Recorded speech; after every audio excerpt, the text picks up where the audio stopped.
பவித்ரா குட்டி, வாசல்ல போய் பாரு. யாரோ ரொம்ப நேரமா கதவை தட்டிக்கிட்டே இருக்காங்க. சரஸ்வதி தன் இளைய மகளை கதவை திறக்கச் சொன்னார். யாரோ இடைவிடாமல் கதவை தட்டி கொண்டிருந்ததோடு வெளியே பெரிய சலசலப்பு சத்தமும் கேட்டுக்கொண்டிருந்தது. படித்து கொண்டிருந்த பவித்ரா அம்மா சொன்னதும் வேக வேகமாக எழுந்து கதவை நோக்கி நடந்தாள். நெல்லு பவித்ரா, கதவை திறக்காதே. திடீரென கேட்ட ஒரு குரலில் அவள் நின்றாள். திரும்பி பார்த்தால் அவளது மூத்த அக்கா நந்தினி நின்றிருந்தாள்.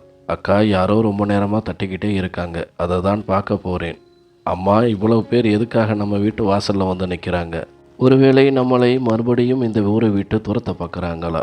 கிராமத்திலிருந்து நம்மளை அவமானப்படுத்தி துரத்தின மாதிரியே இங்கேயும் ஏதோ சதி செஞ்சு நம்மளை வெளியேற்ற பார்க்குறாங்களான்னு எனக்கு தோணுது என்று நந்தினியின் முகத்தில் கவலை ரேகைகள் படர்ந்தன. மகளே, கஷ்டம்னு வந்துட்டா அதை சந்திச்சு தான் ஆகணும். இப்படியே பயந்துக்கிட்டு உள்ளேயே உட்கார்ந்திருக்க முடியாது. நாம் கதவை திறக்கலைன்னா அவங்களே உடைச்சிட்டு உள்ளே வந்துடுவாங்க என்று சொன்ன சரஸ்வதி பவித்ராவை திறக்கும்படி ஜாடை காட்டினார். அவர் விவரம் தெரிந்த பெண்மணி. எதையும் தள்ளி போடுவது புத்திசாலித்தனம் அல்ல என்பதை அவர் அறிந்திருந்தார்.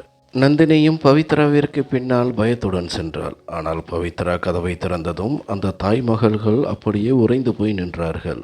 அங்கே ஒரு பெரும் கூட்டமே கையில் பூமாலையுடன் நின்றிருந்தது. அந்த காட்சி அப்படியே மறைய காலசக்கரம் சற்று பின்னோக்கி சுழன்றது. அன்று இரவு பலத்த மழை பெய்து கொண்டிருந்தது. ஓட்டை குடிசை வீட்டின் கூரையிலிருந்து தண்ணீர் ஒழுகி கொண்டிருந்தது. தரையில் தண்ணீர் தேங்காமல் இருக்க ஆங்காங்கே பாத்திரங்கள் வைத்து அந்த தண்ணீரை சேகரித்து கொண்டிருந்தார்கள். ஒரு சிறிய மண்ணெண்ணெய் விளக்கு எரிந்து கொண்டிருந்தும் அந்த அறை இருட்டாகவே இருந்தது.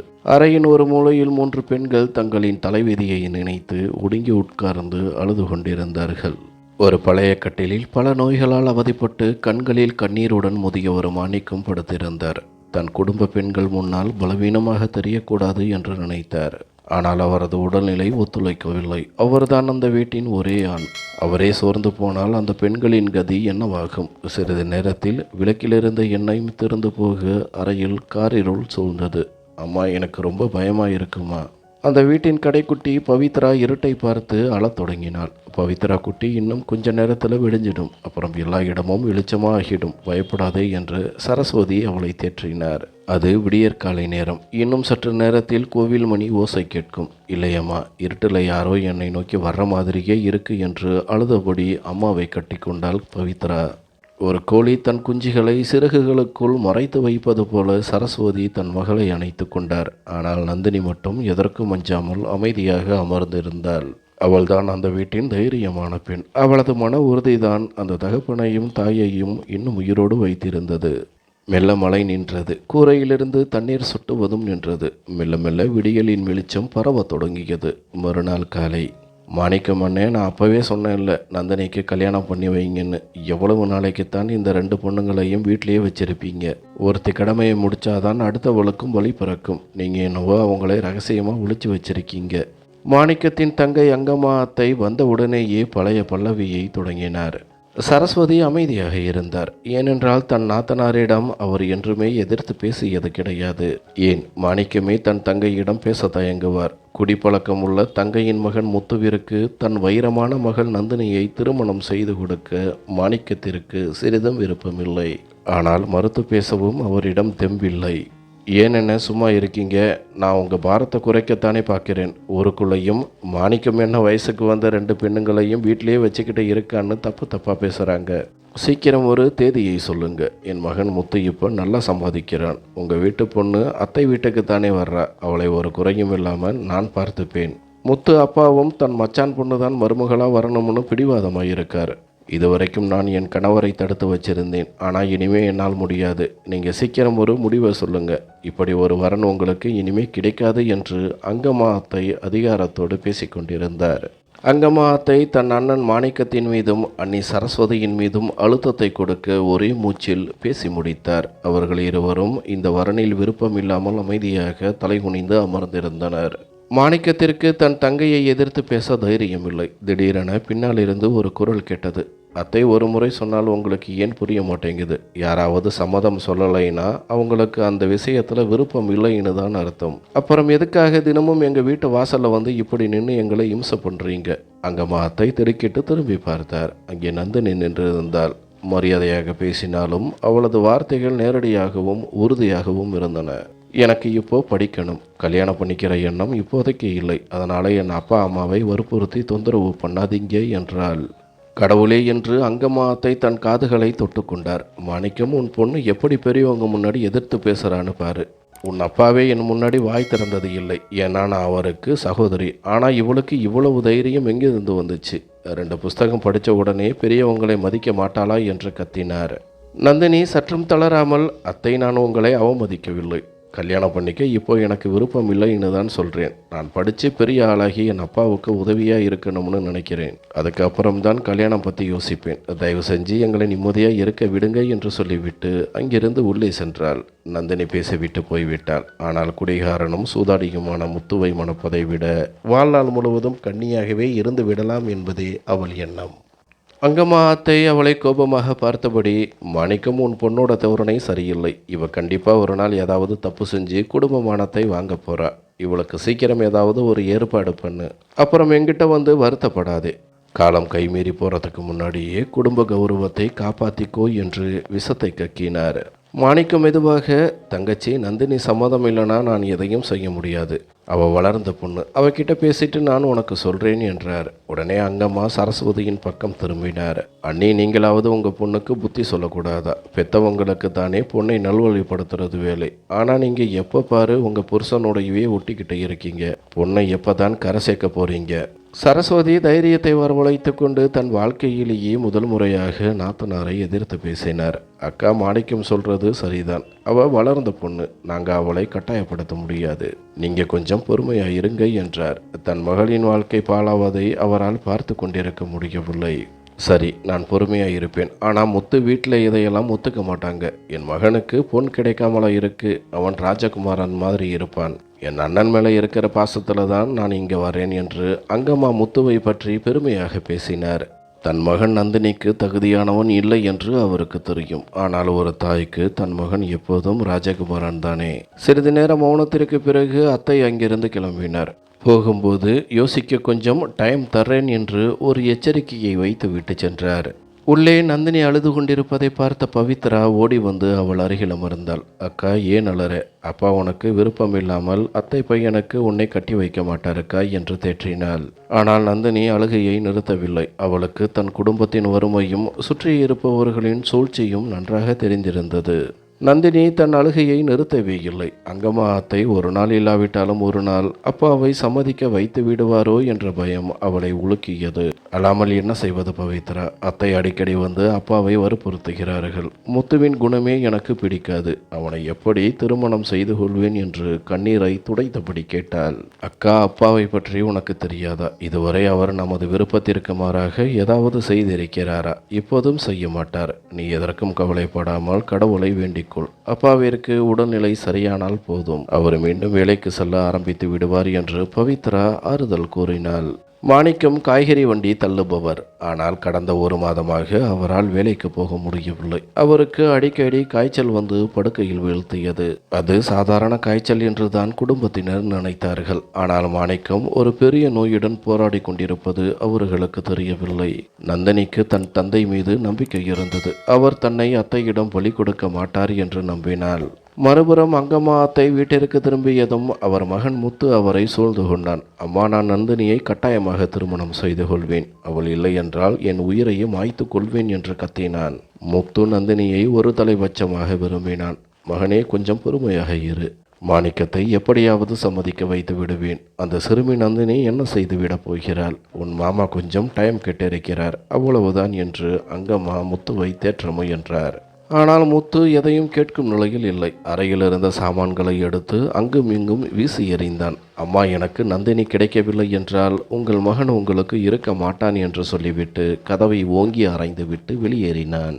அங்கம்மா பயந்து போய் அமர்ந்திருந்தார். முத்துவின் கோபத்தை பற்றி அவருக்கு தெரியும். அவன் குடித்து விட்டு வந்து வீட்டில் ரகளை செய்வதும் பொருட்களை உடைப்பதும் வழக்கமான ஒன்று.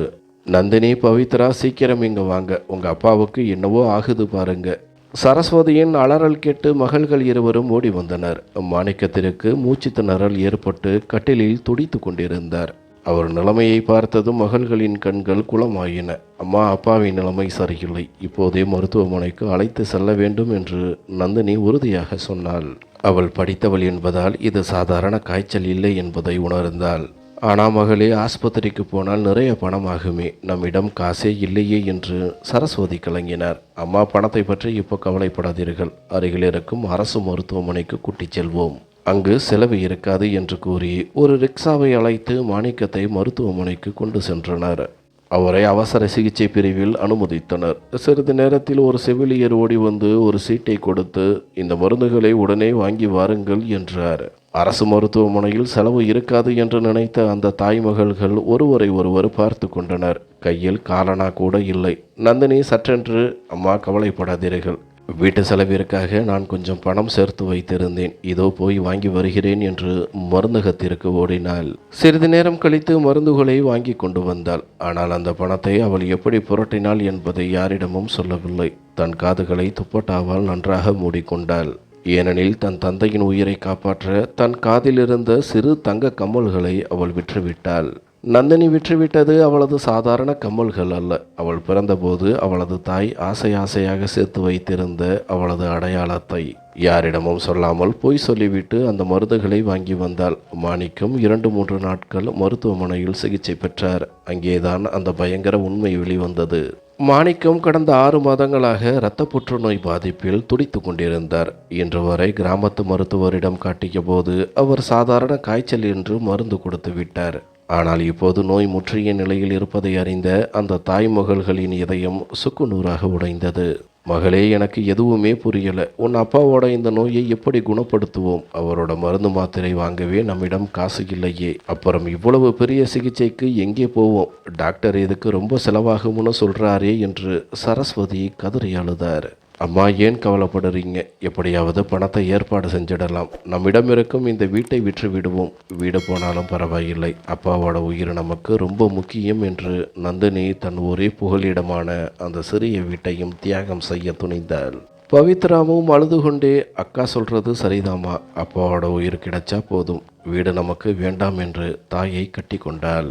மாணிக்கத்தின் நிலைமை மோசமடையவே சில நாட்கள் சிகிச்சைக்கு பின் அவரை வீட்டிற்கு அனுப்பிவிட்டனர். வீட்டிற்கு வந்த மாணிக்கம் அமைதியாக கண்கள் மூடி படுத்திருந்தார். பவித்ரா அவர் அருகில் சென்று அப்பா அப்பா என்று கூப்பிட்டாள். ஆனால் அவர் பதிலளிக்கவில்லை. அவரது உடலோ அசைவற்று இருந்தது. சரஸ்வதி ஓடி வந்து மாணிக்கத்தின் கைகளை பிடித்து பார்த்தார். அடுத்த நொடி அவர் காலடியில் இருந்த பூமி அதிர்ந்தது போன்ற உணர்வு. மாணிக்கத்தின் மூச்சு நின்றிருந்தது. இந்த ஏழை குடும்பத்தை நற்றாற்றில் விட்டுவிட்டு அவர் மறைந்து விட்டார். நந்தினிக்கும் பவித்ராவுக்கும் இன்னும் விஷயம் புரியவில்லை. அம்மா, ஏன் அலறீங்க? அப்பாவுக்கு என்ன ஆச்சு? அவருக்கு முடியலனா மறுபடியும் ஆஸ்பத்திரிக்கு கூட்டிக்கிட்டு போவோம். ஏன் அமைதியாக இருக்கீங்க என்று நந்தினி பதற்றத்துடன் கேட்டாள். மகளே, இனிமே இவரை டாக்டர் கிட்ட கூட்டிக்கிட்டு போக தேவையில்லை. உங்க அப்பா நம்மளை தவிக்க விட்டுட்டு போயிட்டாரு என்று சரஸ்வதி சொன்ன வார்த்தைகள் நந்தினியின் காதில் காய்ச்சிய ஈயத்தை ஊற்றியது போல் இருந்தது. இல்லை, அப்பா எங்களை விட்டுட்டு போக மாட்டார் என்று அவள் கதறினாள். பவித்ரா தந்தை படுத்திருந்த கட்டிலின் அருகிலேயே அமர்ந்து ஓவென்று அழுதாள். சரஸ்வதி இந்த துக்கத்தை தாங்க முடியாமல் மயங்கி விழுந்தார். நள்ளிரவு நேரம் என்பதால் அக்கம் பக்கத்தில் யாருக்கும் மாணிக்கத்தின் மறைவு தெரியவில்லை. ஆனால் அந்த தாய்மகள்களின் கதறல் சத்தம் கேட்டு ஊர் மக்கள் ஒருவராக வந்து கூட தொடங்கினர். கிராமத்து மருத்துவர் வந்து சரஸ்வதிக்கு ஒரு ஊசி போட்டார். சிறிது நேரத்தில் மயக்கம் தெளிந்த சரஸ்வதி தன் கணவரை பிரிந்த துயரத்தில் மீண்டும் அழத் தொடங்கினார். நந்தினியும் பவித்ராவும் தந்தை படுத்திருந்த கட்டிலை பிடித்து கொண்டு அமர்ந்திருந்தார்கள். அழுது அழுது அவர்கள் குரலே தேய்ந்து போயிருந்தது. தந்தை மறைந்த அந்த அதிர்ச்சியிலிருந்து நந்தினியும் பவித்ராவும் மீளவே இல்லை. ஏதோ ஒரு ஆழ்ந்த துயரத்திற்குள் அவர்கள் மூழ்கி போனார்கள். எதை பற்றியும் கவலைப்படாமல் யாரோடும் பேசாமல் மௌனமாக அழுது கொண்டே இருந்தார்கள். சுற்றியிருப்பவர்கள் என்ன பேசுகிறார்கள் என்ற உணர்வே அவர்களுக்கு இல்லை. ஆனால் சரஸ்வதிக்கு ஊர் மக்களின் பேச்சுக்கள் தெளிவாக கேட்டன. சரஸ்வதி, மாணிக்கம் போனது ரொம்ப வருத்தமாக இருக்கு. ஆனால் இனிமே உன் கதி என்ன? 2 வளர்ந்த பொண்ணுங்களை வச்சுக்கிட்டு எப்படி தனியாக காலத்தை கடத்த போறே என்று ஒரு பெண் கேட்டாள். அது ஆறுதல் சொல்வது போல தெரிந்தாலும் சரஸ்வதியின் இதயத்தில் எரிந்து கொண்டிருந்த நெருப்பை மேலும் விசிறி விடுவது போலவே இருந்தது. மாணிக்கத்திற்கு இறுதிச் சடங்குகள் முடிந்தன. அந்த 3 பெண்களும் அழுது அழுது ஓய்ந்து போனார்கள். யாருக்கும் பசி இல்லை, தூக்கம் இல்லை. சரஸ்வதிக்கு தன் அனாதை மகள்களை எப்படி வளர்க்கப் போகிறோம் என்ற கவலை. நந்தினிக்கும் பவித்ராவுக்கும் தந்தையின் பாசம் இனி கிடைக்காதே என்ற ஏக்கம். காலம் யாருக்காகவும் காத்திருப்பதில்லை. மாணிக்கம் மறைந்து 1 மாதம் கடந்துவிட்டது.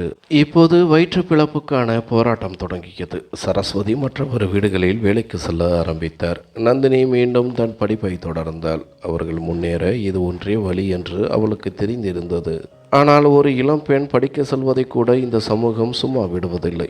தெருவில் இருக்கும் ஊர் சுற்றும் இளைஞர்கள் நந்தினியையும் பவித்ராவையும் பார்த்து கேலி பேசுவதும் சீண்டுவதும் வாடிக்கையானது. ஒரு நாள் காலை, அம்மா, நான் கல்லூரிக்கு கிளம்புகிறேன். இன்னைக்கு வர கொஞ்சம் லேட் ஆகும். காலேஜ் முடிஞ்சதும் குழந்தைகளுக்கு டியூஷன் எடுக்க ஆரம்பிச்சிருக்கேன். அப்போதான் வீட்டுக்கு 4 காசு கிடைக்கும் என்றாள் நந்தினி. இதை கேட்ட சரஸ்வதியின் இதயம் சுருங்கியது. ஏற்கனவே போட்டித் தேர்வுகளுக்காக நந்தினி இரவு பகலாக படித்து கொண்டிருக்கின்றாள். இப்போது இதையும் எப்படி சமாளிப்பாள்? ஆனாலும் மகளை மேலும் கவலைப்பட வைக்கக்கூடாது என்று சரஸ்வதி தன் வேதனையை மறைத்து கொண்டார். சரி மகளே, பத்திரமா போயிட்டு வா. வரும்போது பவித்ரா கேட்ட அந்த புத்தகங்களையும் மறக்காம வாங்கிக்கிட்டு வந்து விடு என்று சொல்லி தன் துப்பட்டாவின் நுனியில் முடிந்து வைத்திருந்த சில ரூபாய்களை அவளிடம் கொடுத்தார். பவித்ரா எப்போதோ கேட்ட புத்தகம் அது. கையில் காசு இல்லாததால் நந்தினியால் இவ்வளவு நாள் வாங்க முடியவில்லை. நந்தினி வீட்டிலிருந்து கிளம்பி சற்று தூரம் தான் சென்றிருப்பாள். மேடம், கொஞ்சம் உங்க நம்பர் தரீங்களா என்று ஒரு குரல் கேட்டது. ஒரு பொறுக்கி பையன் அவளை பின்தொடர்ந்து வந்தான். நந்தினி பயத்தில் வேகமாக நடக்கத் தொடங்கினாள். அவளுக்கு திரும்ப வீட்டிற்கே ஓடிவிடலாம் என்று தோன்றியது. ஆனால் இன்று கல்லூரியில் ஒரு முக்கியமான தேர்வு இருந்தது. அதை தவறவிடக்கூடாது என்று வைராக்கியத்தில் வேகமாக கடந்தாள். நல்ல வேளையாக அவள் பிரதான சாலைக்கு வந்துவிட்டாள். அங்கே மக்கள் நடமாட்டம் அதிகமாக இருந்ததால் அந்த பையன் பின்வாங்கிவிட்டான். ஆனால் அவனது பார்வை நந்தினியின் மேல் விழுந்து விட்டது. அவள் திரும்பி வருவதற்காக அவன் காத்திருந்தான். நந்தினியோ இதை பற்றி அறியாமல் தன் இலக்கை நோக்கி சென்றாள். நேரம் ஆகிக் கொண்டே இருந்தது. வீட்டில் பவித்ரா கவலையுடன் தன் தாயிடம் கேட்டாள். அம்மா, அக்கா இன்னும் வரலையே. முன்னாடியெல்லாம் இவ்வளவு லேட் ஆகாதே. எனக்கு ஏதோ பயமாயிருக்குமா?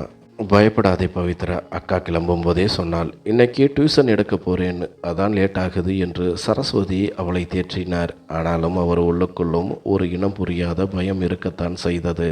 மாலையில் சூரியன் மறைந்து அந்தி பொழுது மங்கத் தொடங்கியது. மசூதிகளில் தொழுகைக்கான அழைப்பு ஒலிக்கத் தொடங்கியது. நந்தினி வேக வேகமாக வீட்டை நோக்கி நடந்து கொண்டிருந்தாள். முன்னெப்போதும் இல்லாத வகையில் இன்று மிகவும் தாமதமாகிவிட்டது. டியூஷன் முடிந்து கிளம்பும்போது இருட்டிவிட்டதால் அவளுக்குள் ஒரு இனம் புரியாத பயம் தொற்றிக் கொண்டது. திடீரென பின்னால் ஏதோ சத்தம் கேட்டு திரும்பி பார்த்த நந்தினியின் இதயம் ஒரு நிமிடம் நின்று துடித்தது. இப்போது அந்த பொறுக்கி பையன் மட்டும் தனியாக வரவில்லை. அவனுடன் இன்னும் 2 பேர் இருந்தார்கள். அவர்கள் அருவருக்கத்தக்க வகையில் சிரித்துக்கொண்டே அவளை பின்தொடர்ந்தார்கள். நந்தினியின் உடல் பயத்தில் நடுங்கியது. மூச்சு திணறுவது போல இருந்தது. அவள் வேகத்தை அதிகரித்தாள். ஆனால் வீடு இன்னும் வெகு தொலைவில் இருந்தது. தெருவில் ஆள் நடமாட்டமே இல்லை. இருட்டு சூழ்ந்திருந்தது. அவளது உடல் முழுவதும் வியர்வையில் நனைந்தது. பறந்து போய் வீட்டிற்குள் விழுந்துவிட மாட்டோமோ என்று அவள் ஏங்கினாள். அவள் ஓடத் தொடங்கியதும் அந்த பொறுக்கிகளும் அவளை துரத்தத் தொடங்கினர். நந்தினி தன் முழு பலத்தையும் திரட்டி ஓடினாள். அவர்கள் அவளை நெருங்குவதற்குள் அதிர்ஷ்டவசமாக வீட்டு வாசலை அடைந்து உள்ளே புகுந்து கதவை சாத்தி தாப்பால் போட்டாள். அவளால் மூச்சு கூட விட முடியவில்லை. கதவின் மீது சாய்ந்து அப்படியே மண்டையிட்டு அமர்ந்து விட்டாள். கண்களிலிருந்து கண்ணீர் அருவியாக கொட்டியது. தன் அம்மாவிடமும் தங்கை பவித்ராவிடமும் இதை சொல்லி அவர்களை பயமுறுத்தக்கூடாது என்று நினைத்தாள். ஆனால் அவளது அழுகையை அவளால் கட்டுப்படுத்த முடியவில்லை. சிறிது நேரத்தில் சரஸ்வதி அங்கு வந்துவிட்டார். தன் மகள் தரையில் அமர்ந்து அழுவதை பார்த்து பதறி போனார். என்னாச்சு நந்தினி, ஏன் இப்படி உட்கார்ந்து அழுதுகிட்டே இருக்க என்று கவலையுடன் கேட்டார். நந்தினி அவசரமாக தன் கண்ணீரை துடைத்து கொண்டு எழுந்தாள். ஒன்றுமில்லையம்மா, தெருவில் ஒரு நாய் துரத்திக்கிட்டு வந்துச்சு, அதுதான் பயந்துட்டேன். வாங்க உள்ளே போவோம், எனக்கு ரொம்ப பசிக்குது, சாப்பாடு போடுங்க என்று போய் சொன்னாள். ஏற்கனவே கஷ்டத்தில் இருக்கும் தன் அம்மாவை மேலும் கவலைக்குள்ளாக்க அவர் விரும்பவில்லை. அவர்கள் தெருவில் திருநாய்கள் தொல்லை அதிகம் என்பதால் சரஸ்வதியும் அதை நம்பிவிட்டார். சரி மகளே, கை கால் கழுவிட்டு வா, நான் சாப்பாடு எடுத்து வைக்கிறேன் என்று சொல்லிவிட்டு சென்றார். அந்த சிறிய வீட்டிலிருந்த ஒரே அறைக்குள் நந்தினி சென்றாள். அப்போது திடீரென வீட்டின் கதவு பலமாக தட்டப்பட்டது. வரேன் வரேன், கொஞ்சம் பொறுங்க என்று சத்தமிட்டபடி சரஸ்வதி கதவை திறக்கச் சென்றார். கதவை திறந்ததும் அங்கே அவரது நாத்தனார் அங்கம்மா அத்தை நின்றிருந்தார். எவ்வளவு நேரமாக கதவை தட்டிக்கிட்டே இருக்கேன், என்ன எல்லோருக்கும் மரண தூக்கமா, இல்லை நான் வர்றதை பார்த்துட்டு தெரிஞ்சே கதவை திறக்காம இருக்கீங்களா? என் அண்ணன் செத்து போயிட்டா இந்த வீட்டுக்கும் எனக்கும் சம்பந்தம் இல்லைன்னு நினச்சிடாதீங்க என்று உள்ளே நுழையும் போதே அதிகார குரலில் கத்தினார். சரஸ்வதி பதற்றத்துடன், அப்படியெல்லாம் இல்லையாக்கா, நான் வேலையாக இருந்தேன், பிள்ளைகள் உள்ளே இருந்தாங்க, சத்தம் சரியாக கேட்கல போல. வாங்க அக்கா உட்காருங்க என்று சமாதானம் செய்தார். ஆனால் அங்கம்மா அத்தை வந்திருக்கும் விதம் பார்த்தால் அவர் ஏதோ ஒரு பெரிய முடிவோடு வந்திருப்பது போல தெரிந்தது. சரஸ்வதியும் அங்கம்மா அத்தையும் முற்றத்தில் இருந்த ஒரு கயிற்றுக்கட்டிலில் அமர்ந்தனர். உன்னுடைய அந்த செல்ல மகள்கள் 2 பேரும் எங்கே என்று அங்கம்மா அத்தை அதிகார தோரணையில் கேட்டார். அக்கா அவங்க உள்ளே இருக்காங்க, கூப்பிட்டு வரேன் என்று சொல்லிவிட்டு சரஸ்வதி அவர்களை அழைத்து வந்தார். மூவரும் அத்தையின் முன்னால் வந்து நின்றனர். சரஸ்வதி அண்ணி, நான் உங்ககிட்ட ஒரு முக்கியமான விஷயம் பேச வந்திருக்கேன். என் அண்ணன் இறக்கிறதுக்கு முன்னாடி நந்தினியை என் மகனுக்கு கேட்டு வந்தப்போ அவர் சம்மதம் இல்லைன்னு அவர் சொல்லலை. கொஞ்சம் டைம் வேணும்னு தான் கேட்டார். அதனால் இப்போ கல்யாண தேதியை குறிக்கலாம்னு வந்திருக்கேன். என் மகன் முத்து இனிமே காத்திருக்க மாட்டான் என்று அங்கம்மா அத்தை அவர்கள் தலையில் இடியை இறக்கினார். சரஸ்வதி தைரியத்தை வரவழைத்து கொண்டு, அக்கா முத்துவின் வரனுக்கு நாங்கள் சம்மதம் சொல்லவே இல்லையே, நீங்கள் என்னன்னா தேதியை குறிக்கலாம்னு சொல்கிறீங்க என்று கேட்டார். இதுவரை கணவர் பார்த்து கொண்டிருந்த விஷயங்களை இன்று ஒரு விதவை பெண்ணாக அவர் தனித்து நின்று எதிர்கொள்ள வேண்டியிருந்தது. அண்ணி, என் அண்ணன் எனக்கு இல்லைன்னு சொல்லலை, நேரம் கேட்டார். இப்போ நிறைய நேரமாகிடுச்சு, நான் இனிமே பொறுமையாக இருக்க மாட்டேன், சீக்கிரம் கல்யாண ஏற்பாடுகளை கவனி என்று அங்கம்மா கத்தினார். அப்போது பவித்ரா முதல் முறையாக குரலை உயர்த்தினாள். அத்தை, நீங்கள் என்ன பேசுகிறீங்க? அம்மாவுக்கு இதில் இஷ்டம் இல்லைன்னு சொல்லும்போது நீங்கள் எப்படி எங்களை கட்டாயப்படுத்த முடியும்?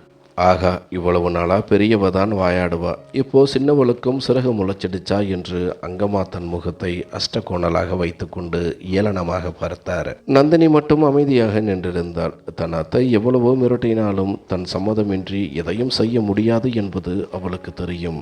அங்கம்மா அக்கா, நீங்கள் தினமும் எங்கள் வீட்டுக்கு வந்தாலும் சரி, ஆனால் முத்துவுக்கு நந்தினியை கட்டி கொடுக்க நான் ஒருபோதும் ஒத்துக்க மாட்டேன் என்று சரஸ்வதி முதல் முறையாக தன் முடிவை ஆணித்தரமாக சொன்னார். இதை கேட்ட அங்கம்மா அத்தை ஆத்திரத்தில் ஆடி தீர்த்தார். இதைத்தான் நான் எதிர்பார்த்தேன். என் அண்ணன் போனதுக்கு அப்புறம் இப்போ நீங்கள் முகத்தை திருப்புறீங்க, இல்லை இருங்க, உங்களை நான் என்ன செய்கிறேன் மட்டும் பாருங்க என்று கத்திக்கொண்டே கயிற்றுக்கட்டிலிருந்து எழுந்து தரையை மிதித்தபடி விறுவிறுவென்று வெளியேறினார்.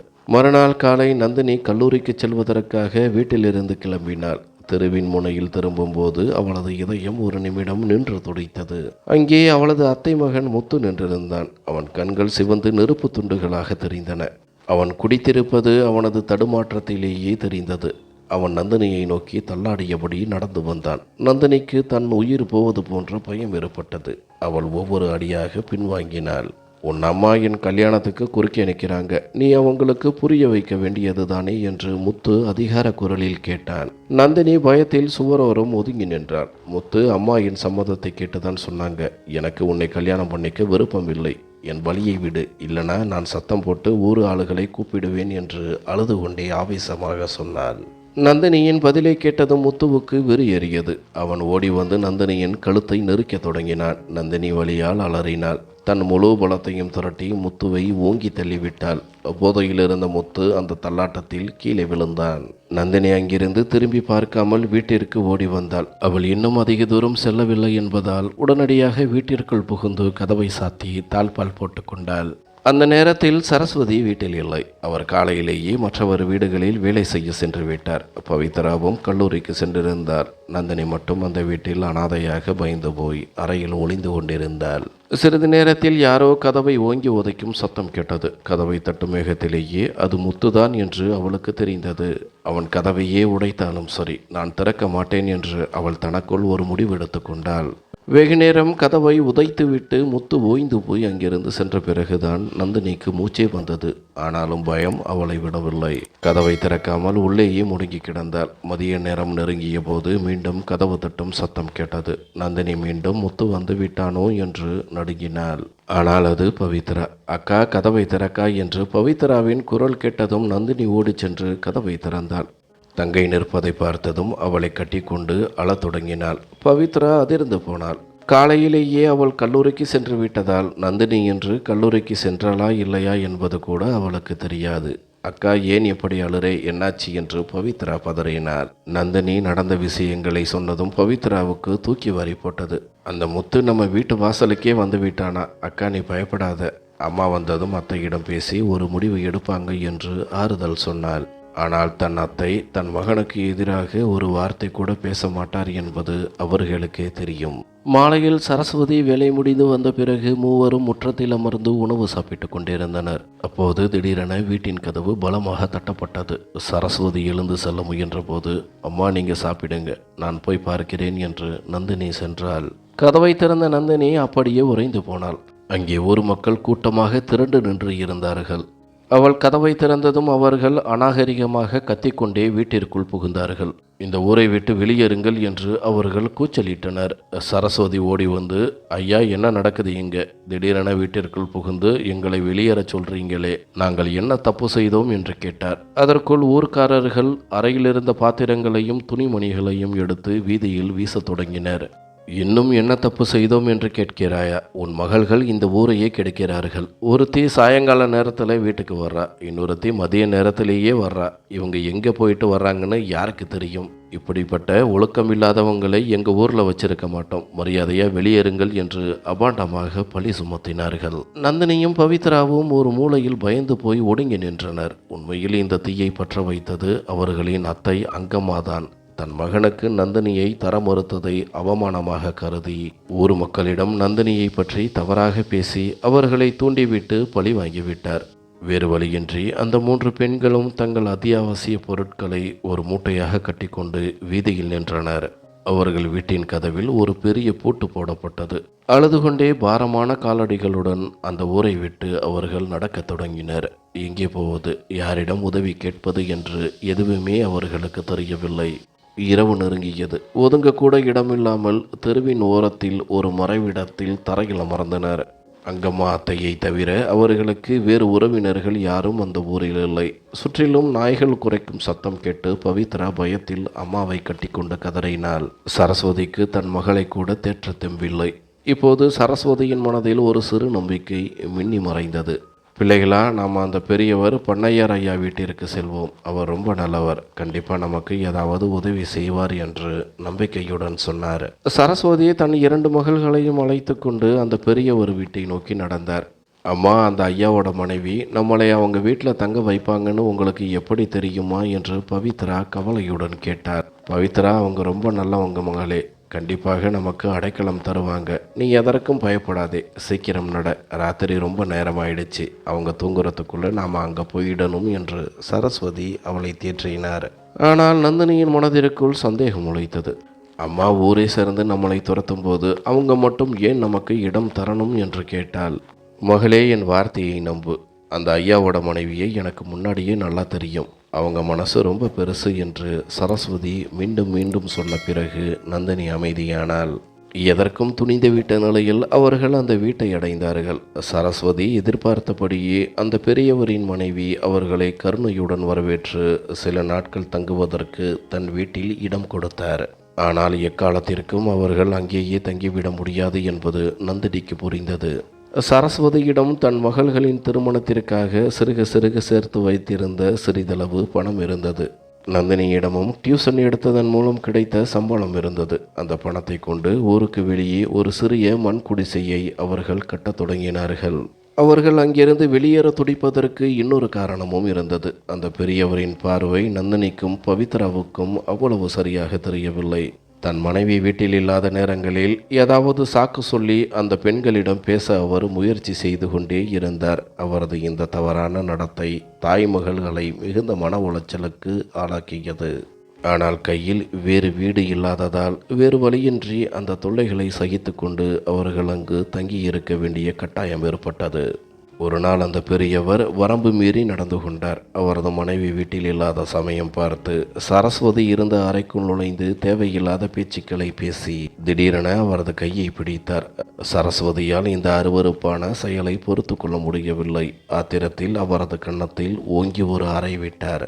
அவர் பயந்து போய் அங்கிருந்து நழுவினார். ஏனெனில் அவரது மனைவி வீட்டிற்கு வரும் நேரமாகிவிட்டது. தன் மனைவியிடம் இந்த பாவம் தெரிந்துவிடக்கூடாது என்று அவர் தப்பி ஓடினார். ஆனால் சரஸ்வதி அன்றே ஒரு முடிவெடுத்தார். இனி ஒரு நிமிடம் கூட இந்த வீட்டில் இருக்கக்கூடாது. அவர்கள் கட்டிக்கொண்டிருந்த அந்த சிறிய மண் குடிசை ஓரளவு தயாராகி இருந்தது. அடுத்த 2 நாட்களிலேயே பெரியவரின் வீட்டை விட்டு வெளியேறி ஊருக்கு ஒதுக்குப்புறமாக இருந்த அந்த சிறிய அறைக்கு குடிபெயர்ந்தனர். அங்கே அவர்களின் புதிய வாழ்க்கை தொடங்கியது. ஒரு மக்களின் கேலி பேச்சுக்களோ அல்லது அத்தை அங்கம்மாவின் தொல்லைகளோ அங்கு இல்லை. காலம் மெல்ல உருண்டோடியது. சரஸ்வதி நாள் முழுவதும் வேலை செய்தார். நந்தினியும் பவித்ராவும் படிப்பில் முழு கவனத்தை செலுத்தினார்கள். கல்வி ஒன்றுதான் தங்கள் தலையெழுத்தை மாற்றும் ஒரே வழி என்பதை அவர்கள் ஆழமாக உணர்ந்திருந்தார்கள். 2.5 வருடங்களுக்கு பிறகு வீட்டு வாசலில் பெரிய கூச்சல் சத்தம் கேட்டு நந்தினி கதவை திறந்தபோது அங்கே ஒரு பெரும் கூட்டமே பூமாலைகளுடன் நின்றிருந்தது. அவர்கள் ஊர் மக்கள் என்பதை அறிந்ததும் நந்தினிக்கு பழைய நினைவுகள் வந்து கண்கள் கலங்கின. சரஸ்வதியும் மெல்ல வாசலுக்கு வந்தார். ஊர் மக்கள் அனைவரும் நந்தினிக்கு வாழ்த்துக்களை தெரிவித்துக் கொண்டே இருந்தார்கள். 2 நாட்களுக்கு முன்புதான் அந்த போட்டித் தேர்வின் முடிவுகள் வெளியாகி இருந்தன. நந்தினி அந்த தேர்வில் வெற்றி பெற்று காவல்துறை கண்காணிப்பாளர் பதவியில் அமர தேர்வாகி இருந்தாள். ஒரு பெரியவர் ஒருவர் முன்வந்து நந்தினியின் தலை மீது கை வைத்து ஆசீர்வதித்தார். மகளே, எங்களை மன்னித்துவிடு. உன்னை நாங்கள் தவறாக புரிந்து கொண்டோம். இப்போது எங்களுடன் மீண்டும் கிராமத்திற்கு வந்துவிடு என்று கெஞ்சினார். நந்தினி அமைதியாக பதிலளித்தாள். ஐயா, நீங்கள் என்னிடம் மன்னிப்பு கேட்க வேண்டிய அவசியமில்லை. ஆனால் இனி எங்களால் கிராமத்திற்கு திரும்ப முடியாது. இன்னும் சில நாட்களில் அரசு தரப்பிலிருந்து எனக்கு நகரத்தில் ஒரு வீடும் காரும் ஒதுக்கப்படும். நாங்கள் இங்கிருந்து நேரடியாக அங்கேயே செல்ல போகிறோம் என்றாள்.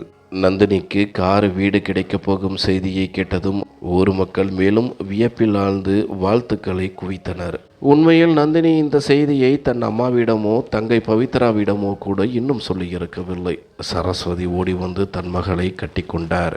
அவருக்கு தன் கண்களையே நம்ப முடியவில்லை. ஒரு காலத்தில் பெண் பிள்ளைகளை வைத்துக்கொண்டு என்ன செய்ய போகிறாய் என்று எள்ளி நகையாடியவர்களின் முன்னால் இன்று அதே பெண் பிள்ளையால் அவர் தலை நிமிர்ந்து நின்றார். தன் தந்தையின் மறைவிற்கு பிறகு ஒரு மகனாக மாறி நந்தினி அந்த குடும்பத்தை உயரத்தில் ஏற்றிவிட்டாள். கல்வி ஒரு பெண்ணின் வாழ்க்கையை மட்டுமல்ல, ஒரு குடும்பத்தின் தலையெழுத்தையே மாற்றும் வலிமை கொண்டது. நன்றி.